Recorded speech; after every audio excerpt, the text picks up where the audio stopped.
Good day, this is Leadership TV News at noon. I am Cynthia Onwado.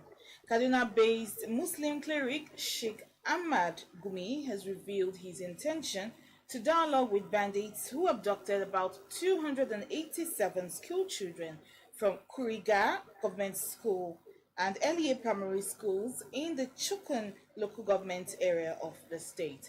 Gumi said this in a bid to facilitate the release of the abducted school children should President Bola Tinubu give him the opportunity to negotiate. According to the prominent Islamic scholar, Tinubu must not repeat the mistake made by former President Muhammadu Buhari, who refused to dialogue with bandits. The Punch reports that bandits invaded the Kuriga area of the Chikun Local Government Area of Kaduna State, shooting at their victims before taking away at least 280 of the pupils and teachers from both schools. The incident occurred barely 24 hours after insurgents abducted 200 internally displaced women in Borno State.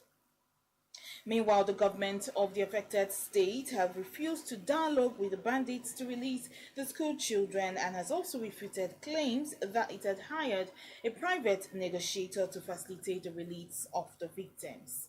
I am ready to lead a holistic dialogue between the government and bandits. It's my religious duty to do so for peace, Gumi said. Gumi had previously negotiated on behalf of state governments to free abducted people from bandits.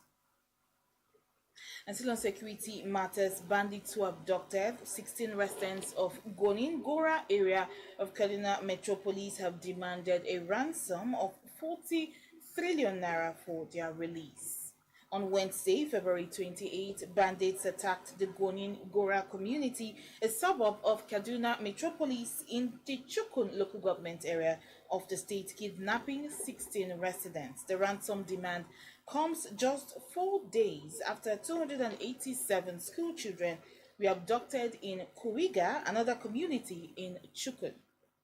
John Yusuf, a community leader in the area, revealed this information during a telephone interview with the Nation newspaper on Monday in Kaduna.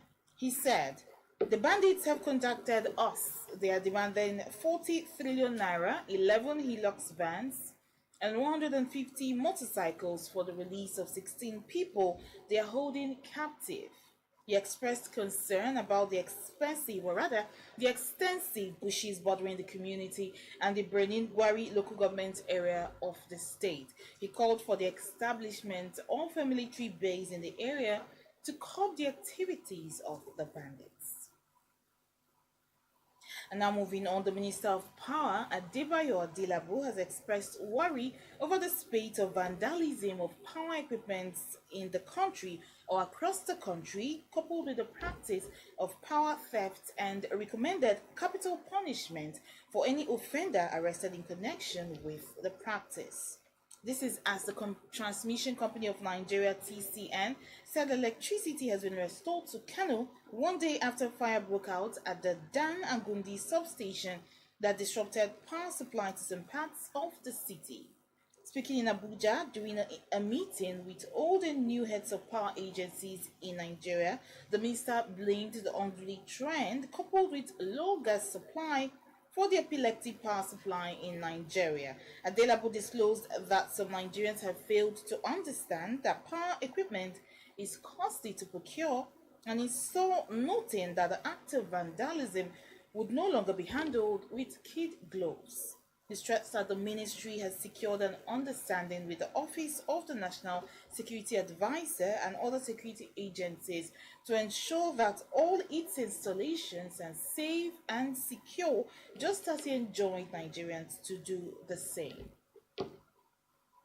And still on the power sector, the federal government yesterday issued a marching order asking the Nigerian Electricity Regulatory Commission, NERC, to withdraw licenses of non-performing electricity distribution companies, DISCOs.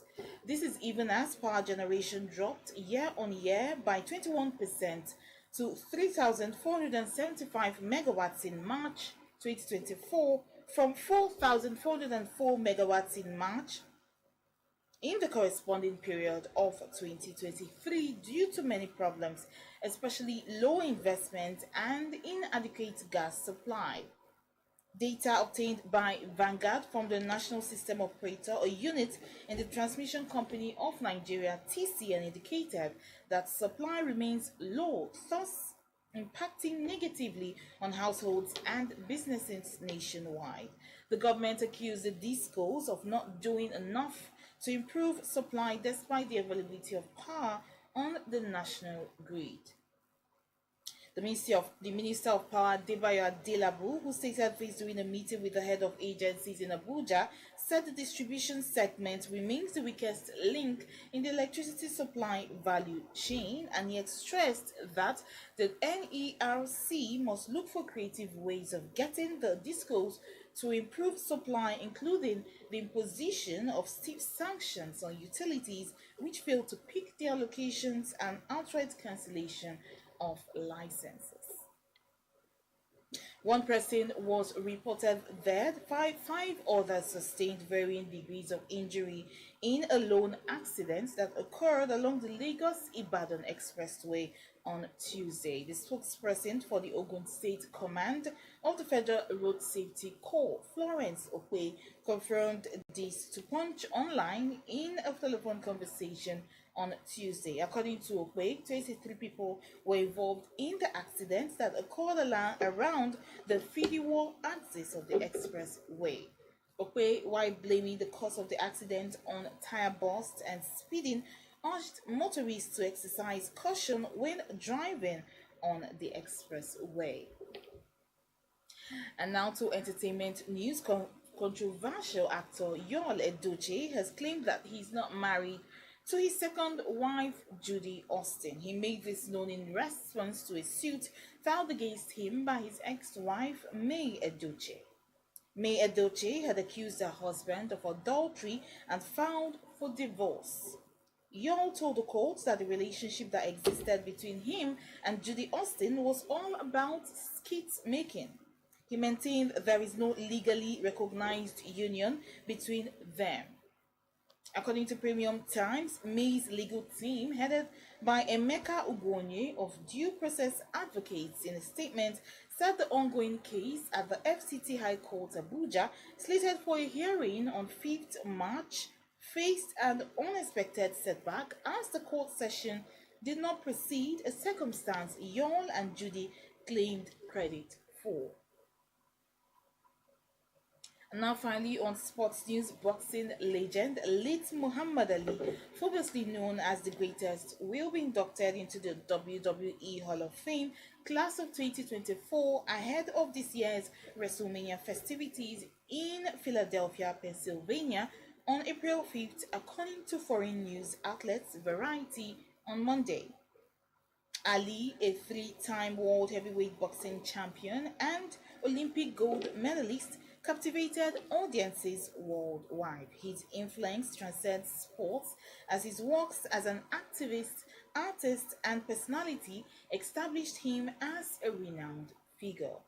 Ali died on June 3rd, 2016, aged 74, marking the end of an era, but his legacy as one of the greatest athletes of all times endures.